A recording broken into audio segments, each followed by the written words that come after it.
বাজারে ঘুড়ির দোকান।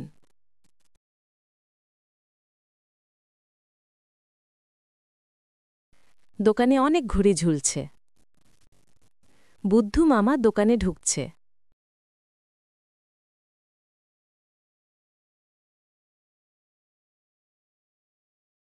ভাই, একটা একদম স্মার্ট ঘড়ি দেখান তো। মামা, এই ঘড়িটা সবচেয়ে স্মার্ট। এটা কথা বলে।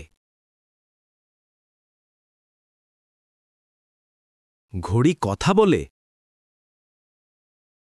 হ্যাঁ মামা, আপনি শুধু বলবেন, হ্যালো মামা, ও উত্তর দেবে।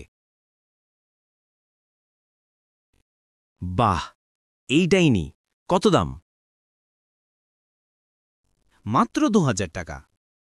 দাও ভাই, আজ থেকে আমি হব স্মার্ট মামা।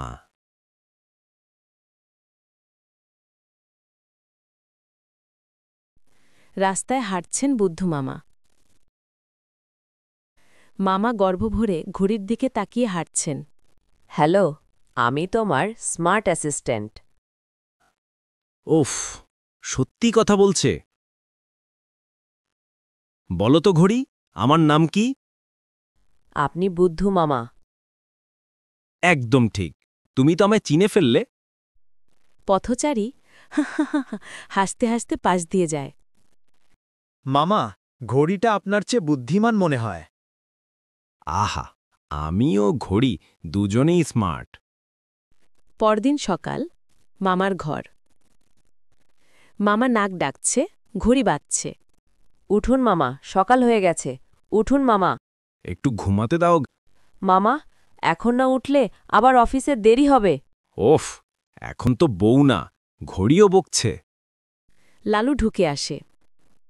মামা, আপনি ঘড়ি কিনেছেন, কিন্তু ঘড়িই আপনাকে শাসন করছে। ঠিক বলেছ লালু, মামা খুব অলস। কি, ঘড়ি আমার বিরুদ্ধে ষড়যন্ত্র করছে? মামা, আপনি সত্যিই বুদ্ধু। ঘড়ি, মনে করিয়ে দিও, বিকেলে চা খাবো। ঠিক আছে মামা, বিকেলে চা খাবেন, কিন্তু চিনি কম। ওফ, এই ঘড়িটা তো একদম আম্মুর মতো কথা বলে। বিকেলে উঠোনে মামা চা খাচ্ছে, ঘড়ির দিকে তাকাচ্ছে। এখন বুঝেছি, ঘড়ি না, আসল বুদ্ধু আমি। অবশেষে সঠিক উত্তর মামা। মামা, আপনি এখন বুদ্ধু মামা ভার্সন 2।